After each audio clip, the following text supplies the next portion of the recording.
Welcome to another episode of Bite-Sized Biographies, the podcast of life stories. My name is Corey Thorpe, and if you want to tell your life story on this podcast, go to bitesizebiographies.com/story now. In this episode, we listen to a conversation I had with Bob Younghans. Bob was born in the wine country of California, raised on a farm in Wisconsin, and obtained a law degree from Harvard University. He has practiced law for over 40 years, and this year he released his first novel titled Cloud Warriors under the pen name Rob Young. A few months later, he released his second novel titled The Reaper. Let's listen to my conversation with Bob Younghans. Rob, thanks for joining me. Why don't you tell me about your life? Well, first, Corey, I'd like to thank you for including me in your program. I'm mindful, though, of a quote from Winston Churchill who says, "I'm not sure that I want to be a member of an organization whose standards are low enough to let me in." But I appreciate the fact that you have seen fit to have me on and let me babble on about my life. Well, I appreciate your time. So where do you want to start? Do you want to start with now or way back when? Or? Yeah, let's start way back when and work our way up to now. So let's start with your childhood. Where were you born? Where'd you grow up? I was born in Petaluma, California, which I always say is the only blue-collar town in the wine country of California. I guess it's not such a blue-collar town now, but it was when I grew up. Born right smack in the middle of World War II, and my dad was working at the shipyards in Oakland at the time. And then actually before I was born, he was drafted and ended up overseas in the Pacific Theater in World War II.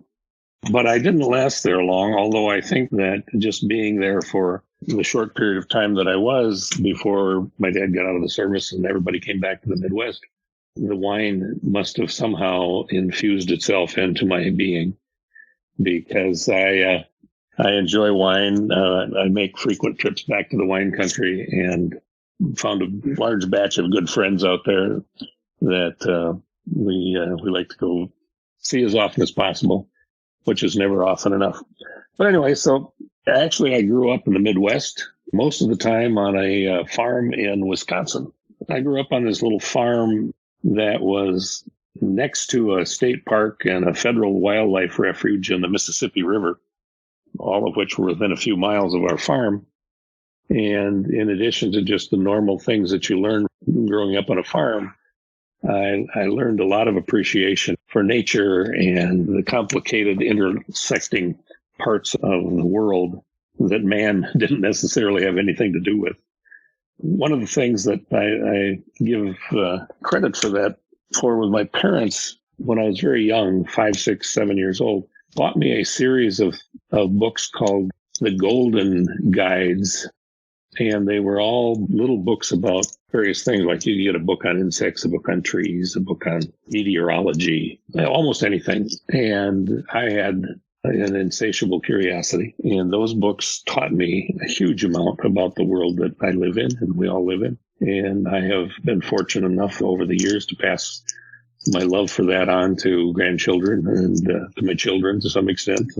But anyway, that was my youth, if you will. Was spent living on this farm, doing things like spending a lot of time fishing. When I was 8, 9 years old, I'd get up with my dad, mom at 6:30, have breakfast. I'd be on my bicycle by 7 o'clock, and I'd with my fishing poles across the handles, and I would go down to the river or out to the refuge or into one of the lakes that were nearby, and I'd get home at 6, 7, 8 at night. And I'd fish, and I would do that every day of the week. So I loved. I've always loved to fish, still do, and a lot of time playing baseball in the summer, and a lot of time just existing with nature. I think our closest neighbors were a couple miles away, and my closest friends were 3+ miles away. So were you on a farm with animals or plants or both? What kind of farm was it? Well, we did two things primarily. We grew crops and raised chickens.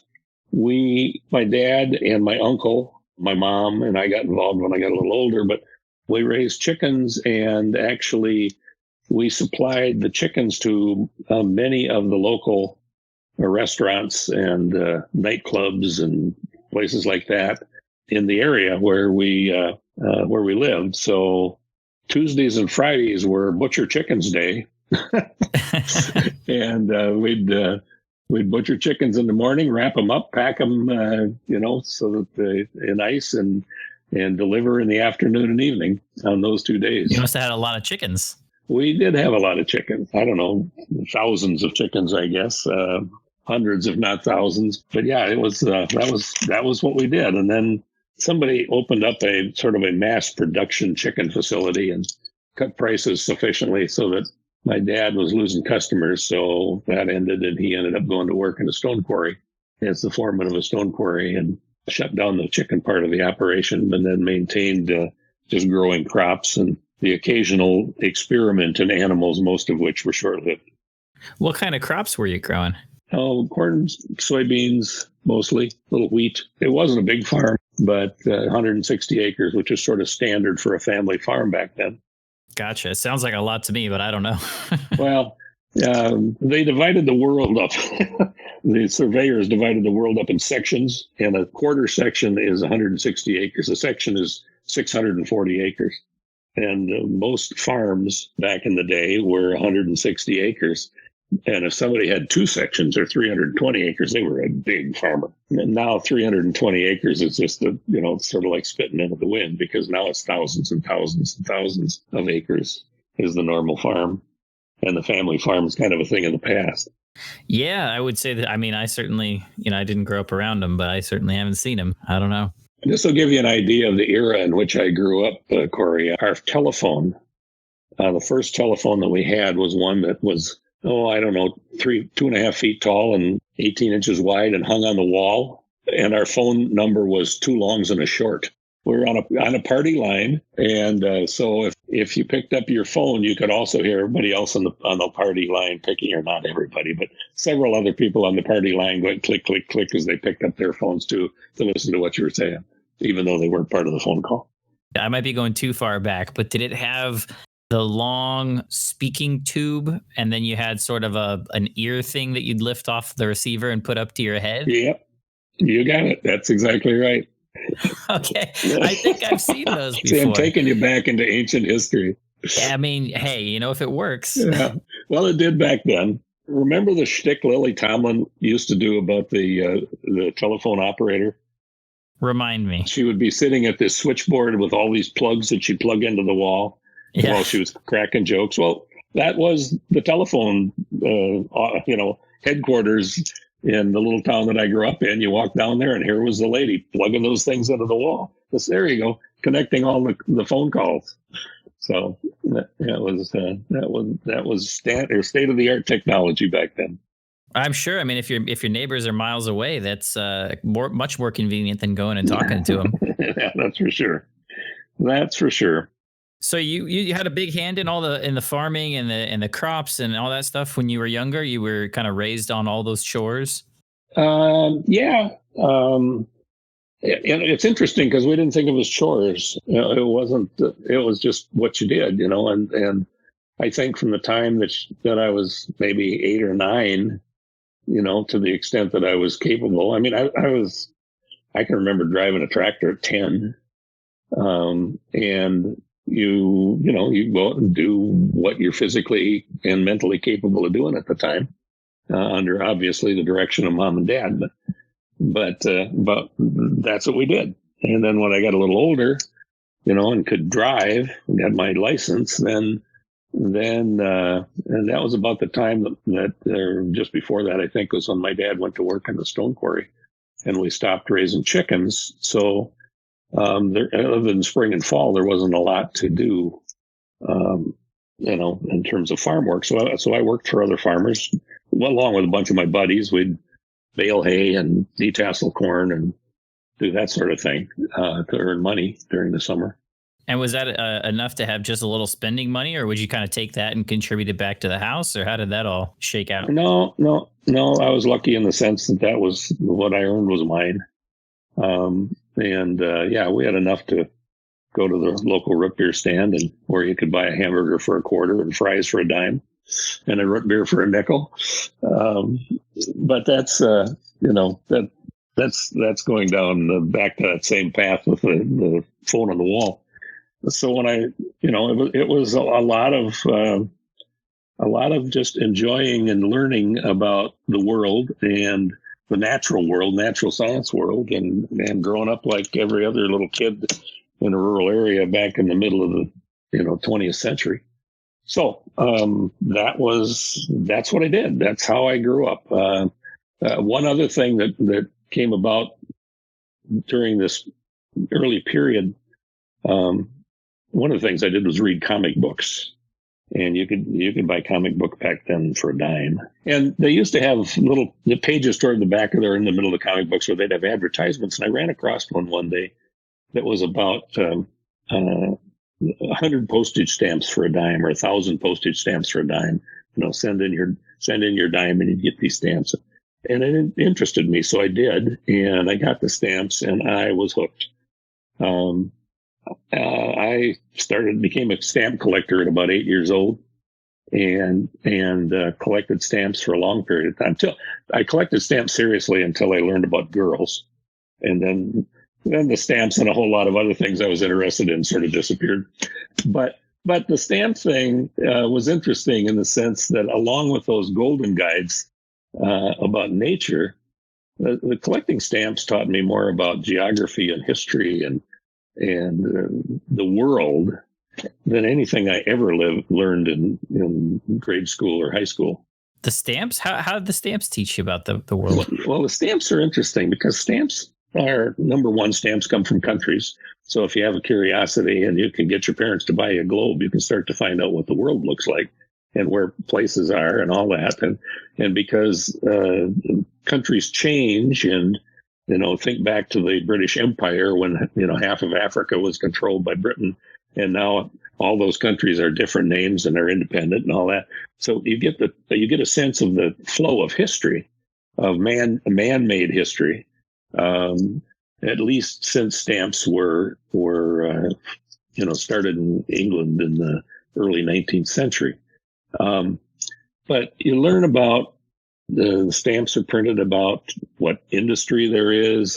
Stamps are printed about space travel. Stamps are printed about famous events, famous people, all that sort of thing. And if you're a young boy with curiosity and you don't have friends to entertain you every day, and of course we didn't have the internet back then, or Game Boys or whatever those are called now. And that's what I did. And so I learned a whole lot about the world without ever, setting foot outside of the farm, so to speak. There's a line in an old song about taking a trip without ever leaving the farm. And that was, even though that's in a different context, that was kind of that same thing. So the combination, I think, of growing up on a farm and my parents, buying those golden guides for me, and then collecting stamps, not really on my own, really gave me an appreciation of the world and of the diversity of the world, and how intricate it was, and how complex it was fitted together, and that has always been, that's stuck with me all these years. I have a great curiosity and a great interest in the jigsaw puzzle that we live in. And I'm skipping ahead now, but later in life, I actually ran a prototype of a company using postage stamps as a teaching medium. Oh, wow. For first grade through eighth graders. Interesting. I called it ABC Stamps, and it was a program that was designed to allow all those that age group to study and learn together in a community type setting. And it was very successful. The prototype, we ran a couple of summer programs. I did a bunch of, what do they call those? Where you get a group of people together to get their feedback on a subject. I can't think of it. Oh, like a pilot program of some sort. There's a buzzword for it, and I can't think of it. But anyway, so I did a bunch of those. But I was, at the same time I was getting that company up and running, I was also I started a fishing tackle company. Let me stop you. I want to back you up just a little bit. All right. So the companies you started later in life, all that interest began and sort of launched from this curiosity that overtook you with your stamp collection when you were younger. But you mentioned the stamps and everything else kind of fell by the wayside when you got a little bit older. What were those teenage years like when you discovered girls and things beyond stamps? Oh, wow. Suddenly discovering girls and having the ability to transport yourself in the form of a driver's license at age 16, you wonder why your head didn't explode. There was so much opportunity there, but we managed to survive it. But the teenage years were, I worked during the summers. I liked school, so I was involved in all aspects of the little school that I went to in this little town in Wisconsin. And I ended up marrying my high school sweetheart. That we'll get into that later in life, because unfortunately that didn't last forever. So that part of the fairy tale, fizzled. But like all teenagers, you thought the world revolved around you, and life was a party. You worked so you could party, and we had a group that always got together. My dad was very wise. When I was a junior in high school, he bought a boat. And I learned years later in a conversation with him, the reason he bought the boat was to keep me off the streets and out of trouble. And it worked, because it was a speedboat. So during the summer, I'd hook the boat to my pickup truck and go round up. There was always a dozen of us, more or less, sort of, that ran around as a group. Well, on any given day, you could find at least half of that group, and we'd pool our money and come up with $2.50. And that was enough to put gas in the boat and buy a 12-pack of pop. And we'd go out on the river and water ski all day and just hang out in the sun and the water. And that's what we did. That was our entertainment when we weren't working. And, so that was kind of the whole thing until high school was over. And then we all went our different directions, and I ended up going to a trade school first, and realized quite quickly that was kind of had a limited ceiling. Let's put it that way. What were you studying?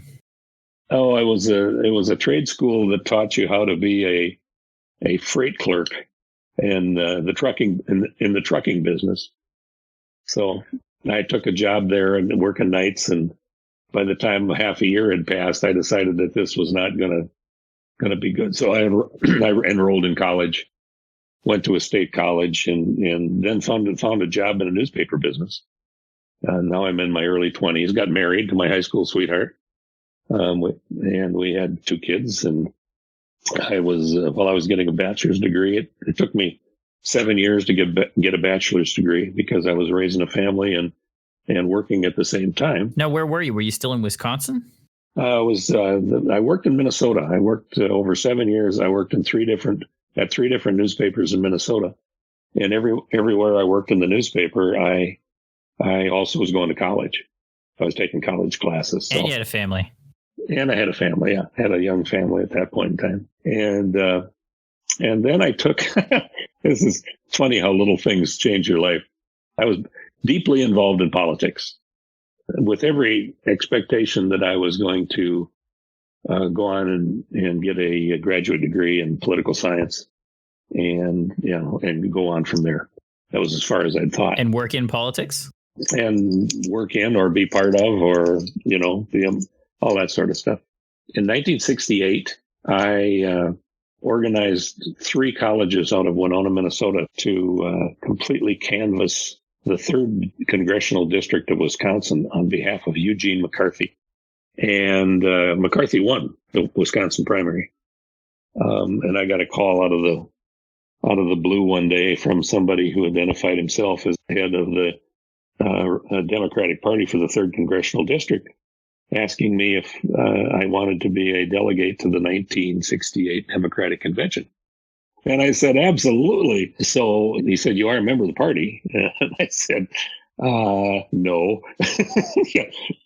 Say what? He said, well, you got to join the party. I said, okay, I'll join the party.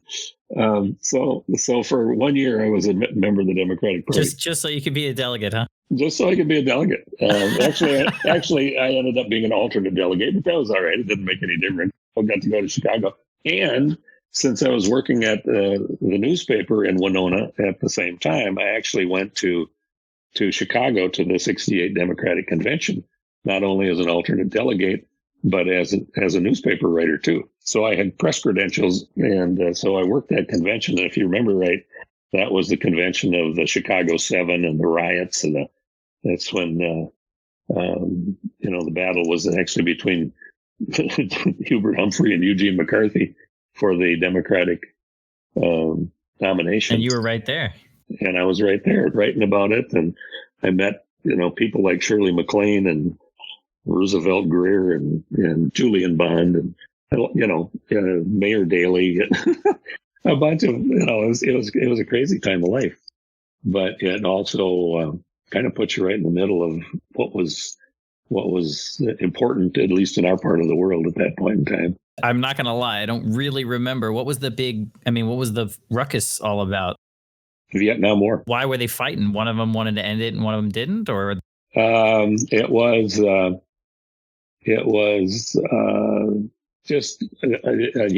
basically it was a difference in philosophy. Eugene McCarthy was a poet and a pacifist and a U.S. senator. What a combination. And of course, all the college kids were, in support of him. No war, that sort of thing. And those that had aged a little more and gained a little more experience were in favor of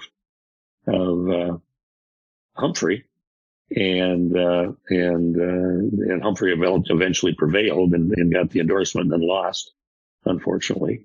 Still, if you watch history or news channels, you still see programming every once in a while that will revert back to the 1968 Democratic Convention in Chicago, and all the Vietnam War protests and the flag burning and the rock throwing, and it was a time of great change historically in the fabric of our society. In all things, it was the time when miniskirts became popular and bras went out the window. As an example. Sure, lots of cultural change, lots of everything. It had huge cultural changes, and a lot, and the flashpoint was all around, the Vietnam War and the stigma of turning 30. In your writing, was that a normal thing for you at the newspaper to cover politics, or did you normally cover something different, but you just opportunistically took the advantage of your situation? I was a sports writer. Oh, wow. Okay. so I very opportunistically took advantage of the situation. Yeah. And the people at the Winona Daily News were happy to be literally the only small daily newspaper in the state of Minnesota that had their own reporter on site. And it was happenstance that it came about. They would have never just sent with someone, on their own. But since I was going anyway, why not? So anyway, that whole era colored much of my post high school years. I did get involved in politics. I eventually finished college and went to law school. And I went to law school in Massachusetts and got involved in politics out there. Now, was law school still part of your political aspirations, or were you deviating at that time? It was, because this all started. I'm sorry, I got off track here. I was going to tell you the reason I actually ended up going to law school was because I thought I was going to take a political science graduate degree and move on from getting a bachelor's degree from there, until I took a statistics course. I realized if I was going to go get a master's in political science, there were a lot of statistical courses. And the interesting thing is I love statistics. I love, statistics themselves. The course, on the other hand, was like, suffering brain damage. Oh, no. It was just awful. And it really changed my mind about what I was going to do after college. And so as using Jack Kennedy and Perry Mason as my inspirations. You probably don't even remember Perry Mason, but a fictional character in books who eventually became a fictional character on TV, played by Raymond Burr. But Perry Mason, who always got the bad guy to confess in open court, which as a lawyer, I'll tell you, never happens. But besides that, with them as an inspiration, I went off to law school and applied to a whole bunch of them and got accepted. And so I spent 3 years in Cambridge, going to Harvard Law School, and graduated from Harvard in '72, and then came back to the Midwest to practice law. So once you started down the career path of going to law school, you had shifted your priorities. You said, okay, I want to go and that's what I want to do. I don't want to do the political stuff anymore. Well, not the political. It was going to law school. I saw as a path to more political stuff. I didn't go to law school with the idea I was going to be a practicing, even though I was for 47 years. But I didn't know that at the time. I really went because I was enthralled with politics. One of my earliest memories, and this is like back when I was 5 years old, is I can remember listening with my mom on the radio to a political convention, one of the, party endorsing conventions, when in the Tom Dewey, Harry Truman age. And if I recall correctly, it was when Dewey got endorsed. And I'm trying to think who he beat out for the endorsement. It was a very hotly contested endorsement in 1948, I think. So that would have made me 5 years old. And I remember that. And then I also remember seeing, but I think this might have been pointed out to me later by my parents, seeing the newspaper headline that declared Dewey the winner over Truman, which of course was wrong. That's an early memory I had. So somewhere along the line, I got politics ingrained into my soul, if you will. Just to follow through on that a little bit further, so I got my first job out of law school was in Minneapolis with a law firm. And I was only 1 year out of law school, and I found out that the president of the Minneapolis City Council was running for re-election and was looking for a campaign manager because his campaign manager from the prior election apparently was off doing something else. And I cold called him and said, hi, my name is Bob Younghans, and I'm going to be your next campaign manager. And what did he say? Well, what he said was, what? He said, maybe we ought to have lunch. And I said, okay. He brought his secretary along to vet me to make sure I wasn't a complete idiot. And lo and behold, I became his campaign manager, ran his next 4 campaigns. And he was the president of the Minneapolis City Council for the decade of the 70s. And he has been my longest term friend. Oh, wow. That's so nice. We're still friends to this day. Neither one of us involved in politics anymore, but still friends. So you ran 4 of his campaigns over the course of time. After the first one, did you have any aspirations yourself, or did you like just working behind the scenes? I think what it did for me was realize that I would be, if I ever did run for office and got elected, I'd be a very short-term elected official. Well, why do you say that? Well, because I guess I was probably a little too obstinate and headstrong and convinced that whatever I thought was right was absolute. And I wouldn't have been very good at being an elected official, because being an elected official, at least in those days, required you to compromise in order to get anything accomplished, as opposed to these days when nobody compromises and nothing gets accomplished. Yeah, a little too accurate. Anyway, but when my friend got elected, when the campaign that I first chaired, and I spent a lot of time then, obviously, talking about and visiting and being involved with, and everybody knew who I was and da-da-da. So you kind of get immersed in it. Mm-hmm. And I realized during that first couple of years that there was no way that I was going to be an elected official, even though that before that was certainly on my mind, but it just wasn't going to work. So I stayed in the background. And So you stayed in the background, and were you also practicing law, or did you take a hiatus while you ran the campaigns? I mean, that must have been a lot of work. no, I didn't take a hiatus. I was working for politically oriented law firms at the time. Ah, okay. So they gave me as much slack as I wanted because they, of course, being politically oriented law firms, were happy to have someone employed by them who was active and up to their ears in statewide politics. That's how I managed to do both.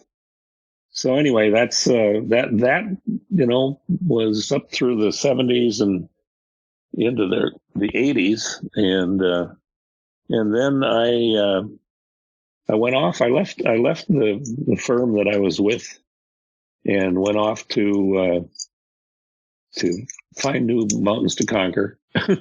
Left the practice of law for a while and went with a client into business. It tended to be kind of short lived. The client that I went in business with and I remained long-term friends long after we weren't, in an attorney-client or partner relationship.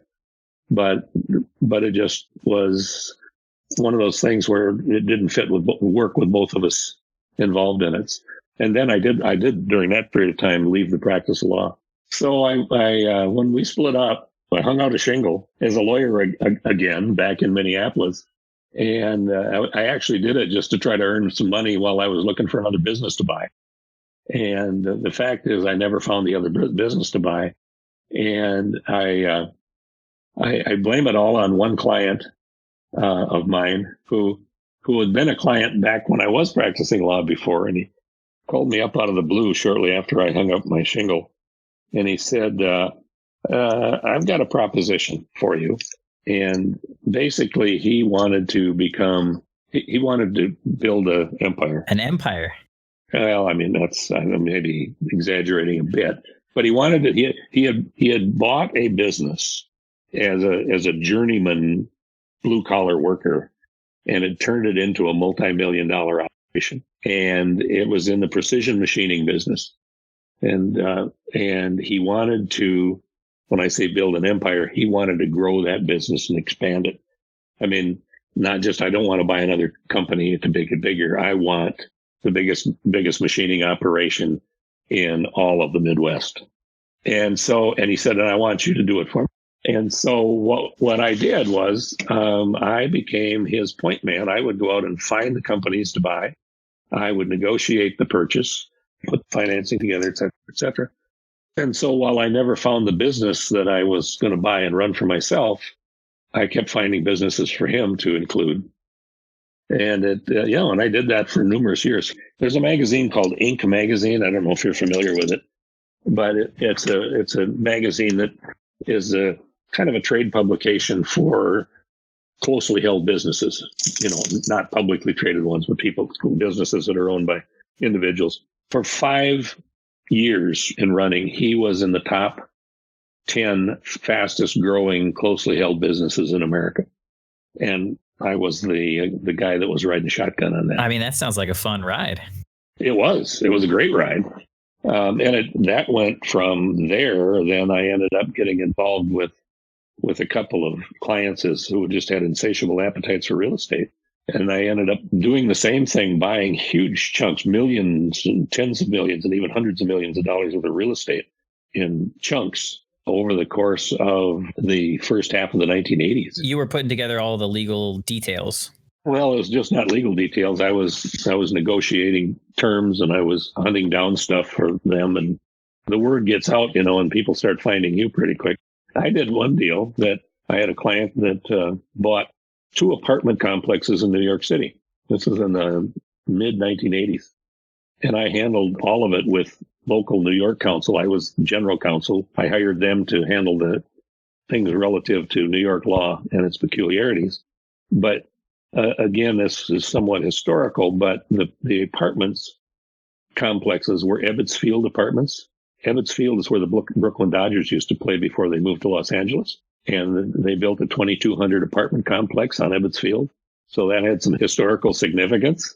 So we bought and then sold Ebbets Field apartments and Washbridge apartments, which are actually built on the air rights of the, I don't know how many lane, like 16 lane highway that comes, and maybe it's not that many, it's 12 lane highway that comes from New Jersey over the Washington Bridge into New York. It's built on air rights.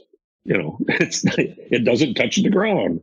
And there were 1,600 apartment units in that one. Oh my gosh. So the transaction involved 3,800 apartment units in two rather historical complexes in New York in the mid 1980s. Anyway, so I did a lot of that sort of stuff, kind of buying and selling. And that became my legal practice. And that worked really well until the late 1980s. But in the meantime, my first wife and I got divorced. Oh, no. And we are still on speaking terms. I'd say we're still friendly. Oh, well, that's good. Well, I mean, to some extent, we were force-fed into that because we had grandchildren and children. But that happened about, I don't know, after a couple, maybe it was probably 2 or 3 years after I got out of law school. And then and I got remarried and have had one more child. Now my youngest now, and then that all happened in this process during the 1980s. But you get so wrapped up in this fast-paced, big money, highfalutin life that you lose track of what's really important, and you lose track of where you came from. And I honestly did that during the decades of the 70s and 80s. And what brought me back to earth was in 1986, Congress completely changed the tax laws as they applied to real estate. Which is what you were doing. Not only what I was doing as an occupation, but it was also where I was investing my money. Oh, boy. Because it was what I knew and it was lucrative. Well, back in the late 1970s, Congress had passed a tax law that said we want to encourage funneling money into real estate. We want to encourage real estate development. So we did, and they gave you tax sheltered status for doing that. And then in 1986, they said, we were just fooling. We really didn't we really didn't mean that. So they cut it all off in the 1986 Tax Act. And then they passed another law in 1987 that said basically, even if you were still paying on these tax investments or the real estate investments that you bought under these tax shelters, you no longer could take any advantage of any kind of tax savings that they might otherwise have created under the prior law, and they shut it off. So 3 things happened. The 2 national things that happened is that set of tax laws bankrupt the savings and loan industry, because the savings and loan industry was up to their hips in commercial real estate lending. And it also bankrupted every major property developer in the country. Oh, my gosh. The other big thing that happened was it damn near bankrupted me. In 1989, when all of this sort of came to a head and I was paying my taxes for 1988, my marginal tax rate that year was 125% of my gross income. So 125% means you owed more money than I earned. You made. And so I had managed to stockpile, if you will, but it basically stripped everything out just to pay the taxes. And I had to borrow a big chunk of money too on top of that in order to get back to make it happen. That's devastating. And so that happens at the end of the 80s. It takes a while to kind of get back on your feet and sort of start to recover. And in the early 90s, there was this thing called the .com boom. Well, I saw a fast track to get back what I had lost until, of course, the .com bust at the beginning of the 21st century. Yeah, I knew how that story ended. So at least I didn't know taxes on this one, but it just everything that I invested in that decade kind of went poof. Oh my God. Yeah, it went down to close to zero. So, I look back on that and it was quite obviously a little traumatic at the time, but it really makes you appreciate things other than monetary stuff and what is connected to getting, having monetary affluence. Right. You think about your priorities and where you're putting your time. Absolutely right. At the same time, my now wife, Kathy, first started volunteering for and then went to work for an organization called World Vision, which is a Christian non-governmental organization that is, I think it's in like 110 countries. And it basically promotes microeconomics and the growth of stability and of third world country societies. And they have a unique method of doing it. And my wife got involved, and she spent 9 years going back and forth from here to East Africa, raising funds. And then her last 8 years at World Vision, she was in Peru doing the same thing. And so I tagged along and got to travel a lot. I would too. Interestingly enough, in those travels, I found a lot of the fodder for my writing that came along years later. But the consequence of twice losing, your economic security, and in the first case, at least, a rather jet set lifestyle. And suddenly you go to these third world countries and you see what's really important. And you get outside your own comfort zone and you realize that they may not have much of the material, but they certainly have joy and happiness and fellowship and family, and they that all taught us both a lesson. So consequently, we have been successful since the .com bust, but we've also given a lot of stuff away that we otherwise would have been hoarding for ourselves, and you realize that the hoarding thing is really kind of folly in the greater plan, and it also then you have to fight to get not to get too holier than thou when you see people that are buying their fourth mansion,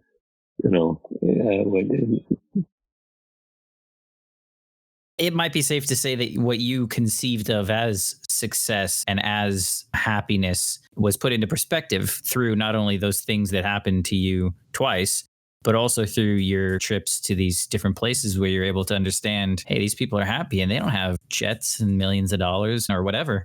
Yeah, they don't even know where breakfast is coming from, or they don't have a mattress to sleep on, or I was in Nairobi, Kenya, on one of the trips, and ended up at a place called the Mathare Valley. The Mathare Valley is a physical valley that runs right through the middle of Nairobi, and it's one of the world's biggest slums. And to say it's a slum doesn't quite do it justice, because, as an example, to the extent that there is garbage to get rid of, it gets piled in the middle of intersections. And the roads are all dirt. And eventually, if you drive over stuff long enough, you just grind it into the dirt. Sewers are open trenches. You got 1 million people here living very close together. Water spigots, there's like one every 8 blocks. When you go there, the smell comes really close to making you gag. When you see the conditions that people are living in, it is horrendous. At least from our perspective. Illness and crime and every kind of bad thing you can think of goes on there. And yet there is music, and there is laughter, and there is color, and there are people who are happy to see you and who will remember you when you come back a year later. It's an amazing lesson to learn, while the poorest of the poor, if you will, living in the worst of conditions that you can imagine, are still living life. And I would say living it, if not healthily, at least fully as they possibly can. It does change your point of view. And it's one of only many I can tell you about being in Africa or being in Peru that make you step back and say, holy smokes. I remember the first time my wife went on one of the trips to Africa. I hadn't gone yet, and came back And I picked her up at the airport, and I stopped to get milk. And we went into a big grocery store, and she burst into tears at just the overwhelming differential between, there, if you went into a place to buy food, if you weren't buying it on a roadside stand, if you went into an actual place, there's almost nothing on the shelves and that sort of thing. And here we walk into a fancy grocery store. She was just overwhelmed. And so in between all these trips, you're still working your way back from the .com disaster, and still practicing law. I'm a sole practitioner. So I've got my group of clients and they rely on me. And as the electronic evolution continued, it's a lot easier to be able to be someplace else in the world and still maintain some semblance of your business, of your law practice in this case. So through the 90s, I started to, dabble in these little businesses as I saw opportunities come up and while I was traveling and all that kind of stuff. And that's where the ABC Stamps thing and the fishing tackle company came from. And I tried to start an online education company down in the Virgin Islands. And that was an interest. That's a whole other story. Actually, that was after the .com. It started in 1999 and then it went through 2002. So it was right during the middle of the .com bust.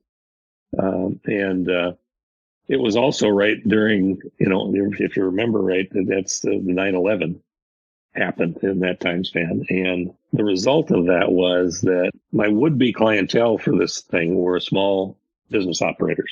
The same kind of people I was being a lawyer for. And I saw a need, and I saw a possible way to provide that need. But everybody went into kind of a circle the wagons shell after 9/11, not knowing what was going to happen.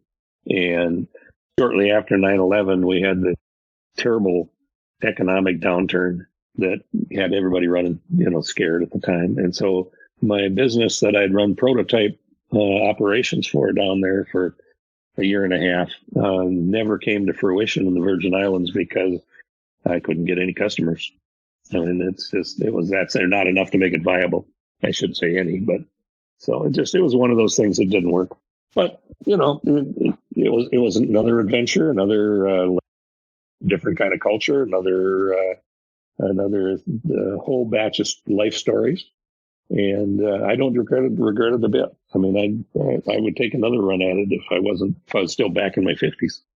There were a series of small companies. The one that I pursued for the longest and then ultimately sold it was the fishing tackle company. And I ran that from about 2000 until 2008. So were you selling fishing tackle or? All right, let's back up again here. More backstory. In 1980, let me think of the year, 86, I patented the first digital fish scale, handheld digital fish scale.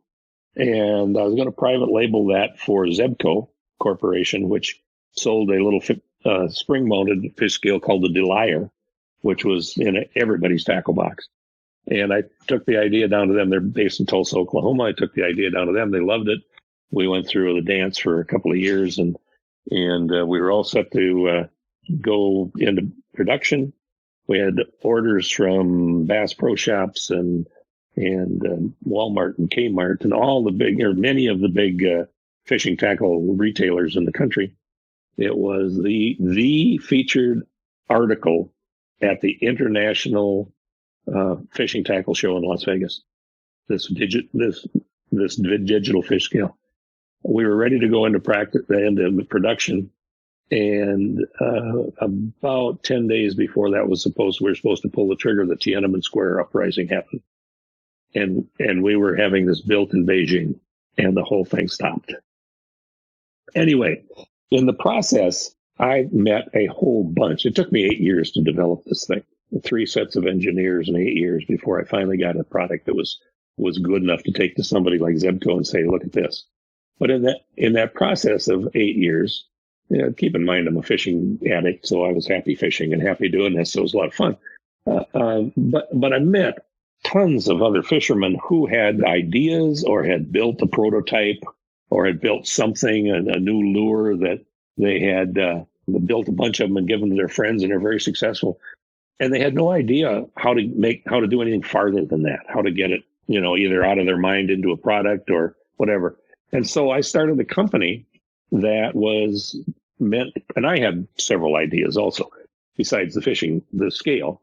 And so I started a company that was designed primarily to develop and market fishing products other than the handful that I had myself that were other people's ideas, and to make their ideas into something that was, let's say, a revenue producer. And so that's what I did for 8 years.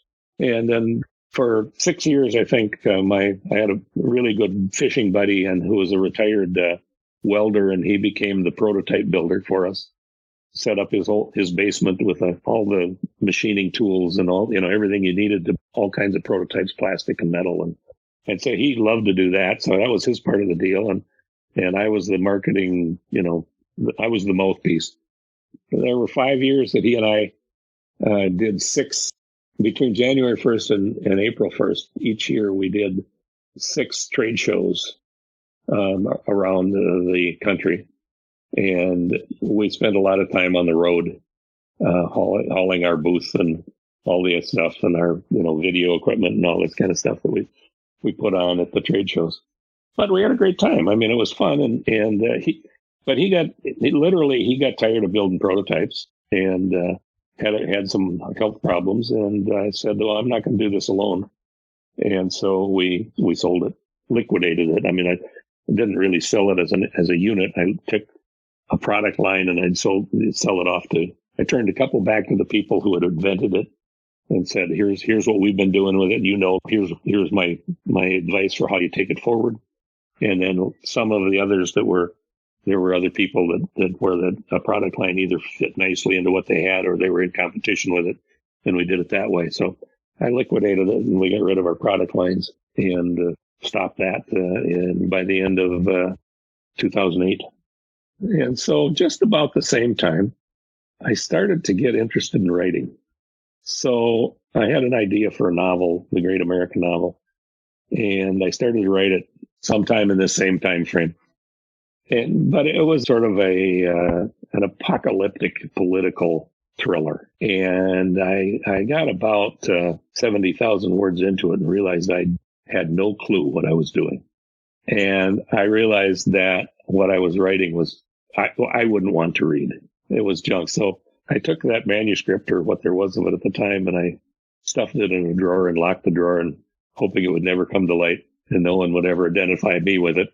And then in must have been about 2008, Kathy and I took a trip to Spain with some friends, and I ran across the historical event, a painting that had disappeared, that had been painted by a famous Spanish artist who I'd been a fan of his art for a long time. And it triggered the idea of another book.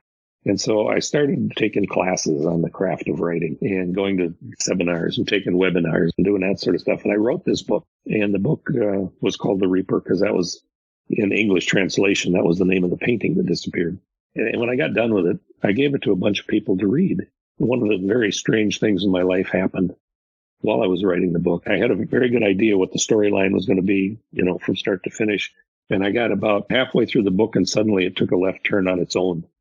And it was like I was just following the story after that. It was crazy. It was a completely different story than I had imagined. But it took off, and I just followed it. And I wrote it, or it wrote itself, and it just came out my fingers. I've talked to other writers, and they have had the same experience. The story takes over. Yeah, it's almost paranormal, but it's like the story takes over. So anyway, my readers came back to me and said, it was really good for about the first half of the book, and then it got boring. So I put that one away. Then in 2012, I think, I started writing another novel called Cloud Warriors.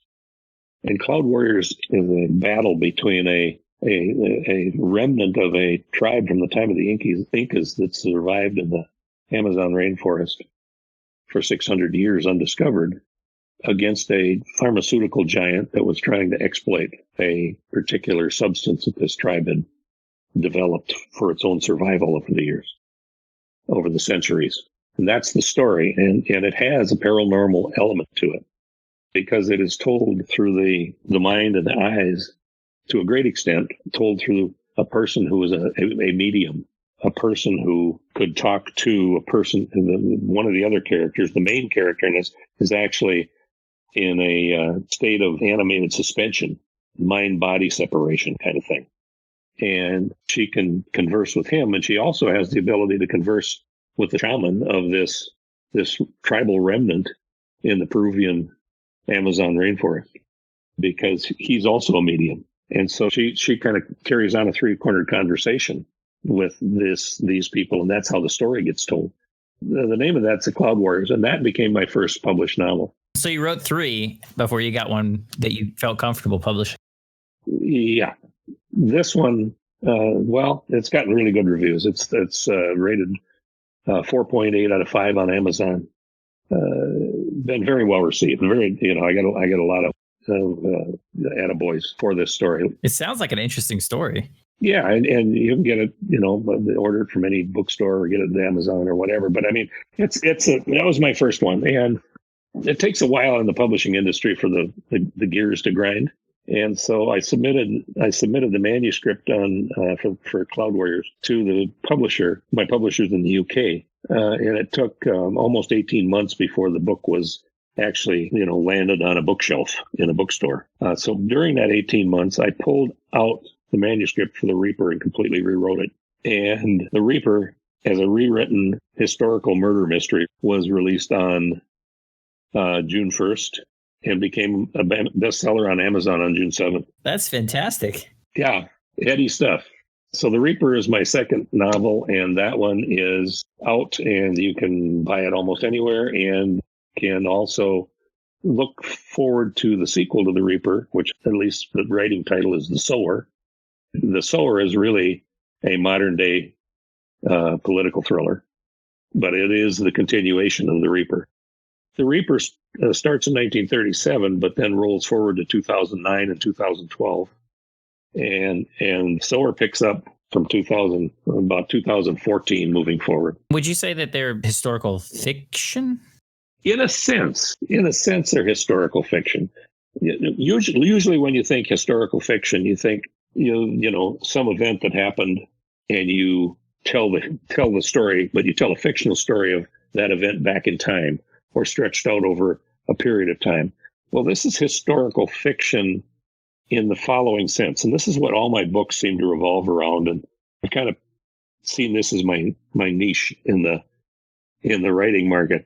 I take a historical event that I've stumbled across in my travels, and in the opening parts of the book, I explain, flesh out what that historical event is about, the story that surrounds it, all that kind of stuff, not in a fictional sense, except the historical element is accurate. It's true.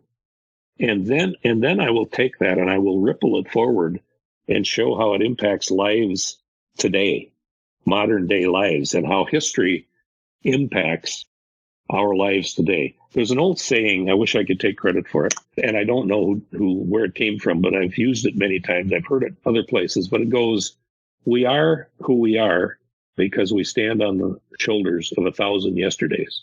In other words, history to some extent guides the future. And that's how I look upon my historical fiction. It's how historical events really have affected lives today, or could affect lives today. It's obviously it's my fictional idea of how that happens, but that's what I write. So next on the block is The Sower. Probably will not be out until the spring of 2020. I'll finish writing it over the course of the rest of this year, and then it's got to go through a editing process and all that kind of stuff. But that's kind of the game plan. And then I've got 3 more books scheduled after that. 3 more? Wow. So are those all in the same universe as Reaper and Sower? Same universe? No. One of them is. The last, that set is a trilogy. And the last of the trilogy is called, at least in my mind today, is called Judgment Day. And that is a legal thriller. But the next book I'm going to do after The Sower is a book that I've titled First Witch. And it's a story I stumbled on in Dublin, or in Ireland, a couple years ago. And I've got to go back there and do further research, but the historical underpinning of this story is the woman who was about to be burned at the stake in Ireland. She would have been the first witch convicted and burned at the stake in Ireland back in the 1300s. She did not become that person, but her girl Friday, her administrative assistant, in today's lingo, was the good soldier, and the church needed somebody to blame. So they gathered her up and burnt her at the stake instead. So they had their scapegoat.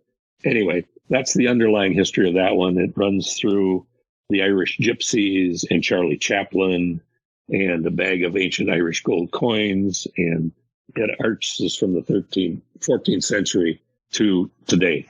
So that's the next one. And then after that, I'll write Judgment Day. And then I've got another one called Heist, which is an art-related mystery. So are you still working in law at the same time as you're working on all these books and novels and stories?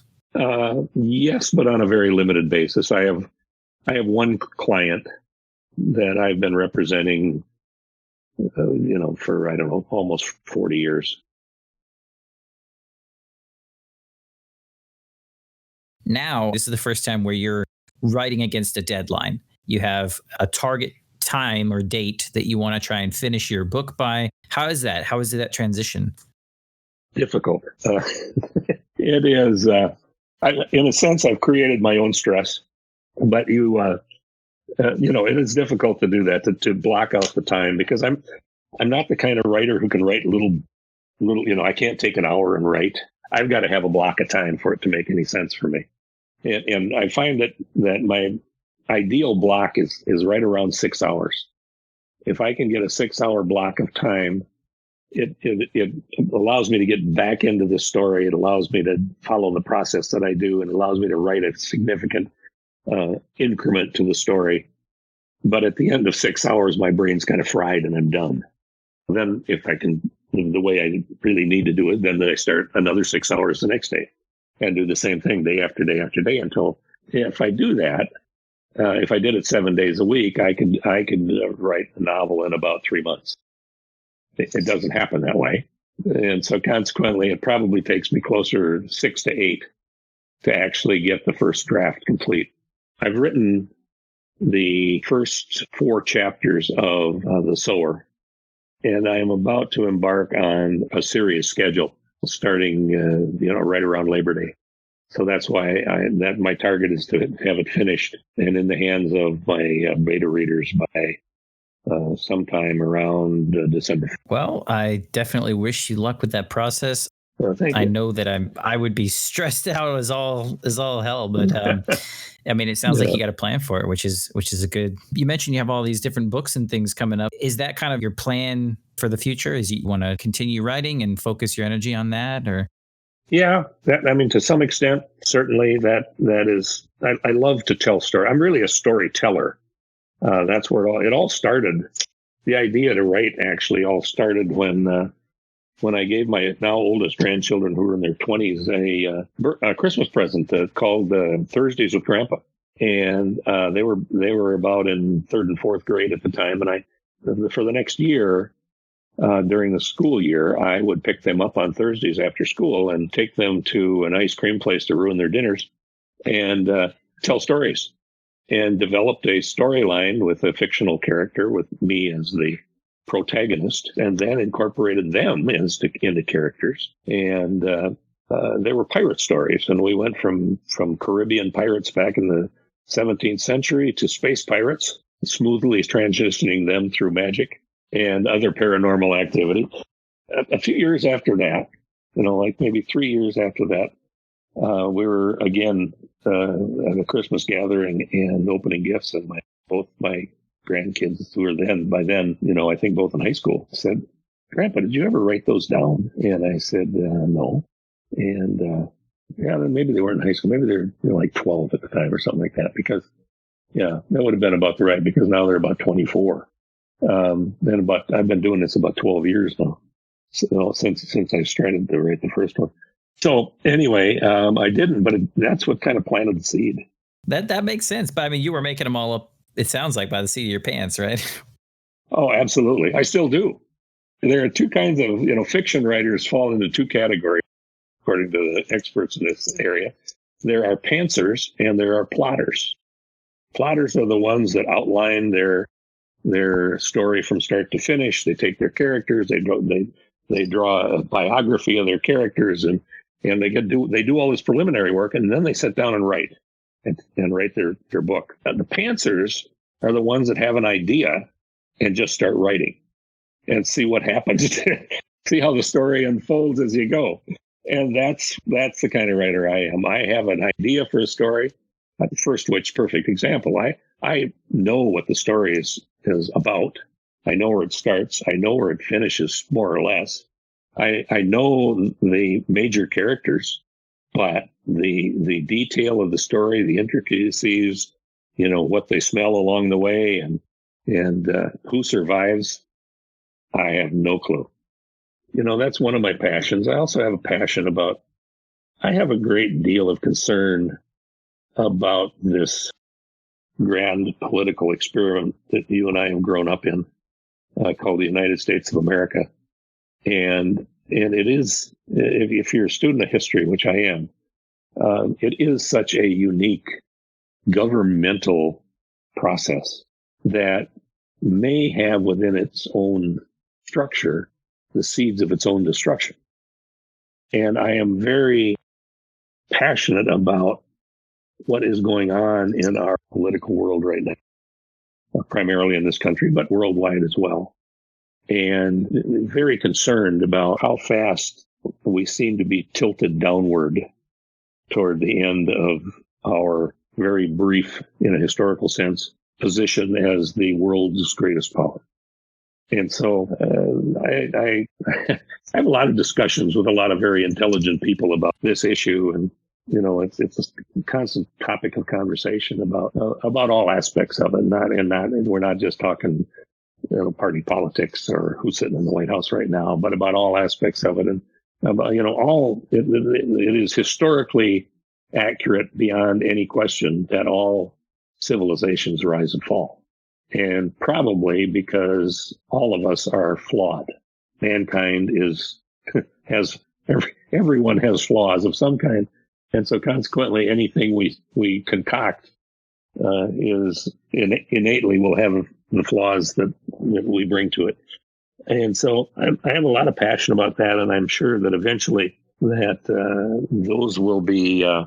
those will find voice somewhere in some of my novels. I mean, my novels quite often, well, not quite often, I said there's only two of them. They both have, and I anticipate in the feature that they will have not a life lesson. I'm not trying to do that in these, but they will have a subject matter in them that, presented in a fictional form, will hopefully make people go, and make them think about what's being presented, what the story is about. Whereas if you presented it to people in a non-fictional, in a real life sense, they'd get very defensive. I'll give you an example. The story Cloud Warriors is me in a fictional way, quite, I think, reasonably subtly, railing about the greed in the pharmaceutical industry. When the book ends, that's what is confronting the people that are still alive at the end of the book. So that was me ranting about the pharmaceutical industry. The first book, the one I never finished, was my rant about the control that the ever-expanding media has over the mindset of the people who listen. And my rant against when we got away from reporting news to reporting opinions as news. So every book that I write has that in it somewhere, and I find that telling it fictionally allows you to talk to people about it without anybody getting defensive. And it seems to be a good tool for being able to discuss issues that otherwise would it would be like the Vietnam War, where you were either against it or you were for it, and there was nothing in between. Yeah, I mean, and it's hard for people to think critically when they shut themselves down, because you mentioned a thing that to them is something that can't be questioned or can't be criticized or can't be thought about. So if you're able to do it in a story, an allegory, or in a metaphor, or in something that allows them to remove the thing that triggers that defense mechanism, I think encouraging critical thought is a noble goal, even if it's not the main purpose. It's not. I don't think it's the main purpose. I think the main purpose is just to tell a good story. But it's an underlying purpose in what I write, and to do that and make people, think critically, maybe educate people a little bit about little bits and pieces of history, all of that. And one of the things I've learned over all these years is that the moment you raise your voice into a shout or a loud retort, it drowns out all your thought processes. And it is something that is difficult to remember all the time because I still get very passionate about some things, but I'm getting better. I'm getting better at keeping a lid on my passion and trying to be more analytical. And I've really done that, I think, by trying to put myself in the role of sort of the mediator when we get into a hot discussion about something that's polarizing, is to try to put myself in the role of trying to draw both sides out and to try to get them to formulate and articulate their ideas in a rational, understandable sense, and trying to get them to agree without being disagreeable, or to disagree without being disagreeable, I guess. I think that's a good goal, because I certainly am one of those people who similarly becomes perhaps too impassioned for their own good, and then the rational discourse goes out the window and you can't even think for yourself, let alone tell someone else what you're thinking. Bob, I appreciate your time, and I'm curious if you have anything else. I'd love to give you the floor. Well, reality is that I could probably rattle on and into infinity, because, but no, this has been great. I really appreciate you having me on your show, and it's been a delight to sort of reminisce and talk about philosophy and things that formulate your life, and it makes you, as we go through this, it makes me more introspective and makes me remember some of the lessons that I've learned and keep them more sharply in focus. Yeah, that's the goal. That's fantastic. Introspection and reflection is the name of the idea here. So I'll encourage anyone listening to go and check out Cloud Warriors and Reaper, and to keep an eye out for, I forgot the one you're working on right now. Oh, the Sower. That will be next spring. Once again, thank you very much for your time and for talking with me. Thank you ever so much, and the greatest of luck to you. That's it for this week's episode. If you enjoy this show, please rate it highly wherever you listen to podcasts. Or if you have ideas about how we can improve the show, go to bitesizebiographies.com/feedback and let us know. Thank you for listening.